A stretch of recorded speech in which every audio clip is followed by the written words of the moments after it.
Welcome to the Uploading Files to Moodle video tutorial. This video will show you the quickest way to upload files to your Moodle course. The first step in uploading a file to your course is turning on edit mode.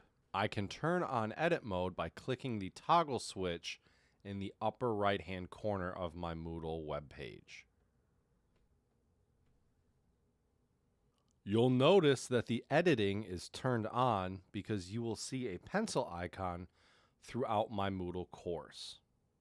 Moodle has a very simple and easy to use drag and drop feature which allows you to upload documents to your Moodle course. You can see on the right side of my desktop I've got a Word document called My Course Syllabus. To upload this into my course, I simply click, drag, and drop to the designated area I want to upload the file in Moodle.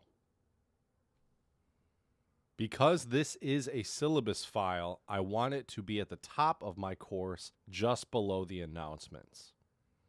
If you have week-specific files you'd like to upload, you can scroll down to the specific week and drag and drop content files into any of these weeks.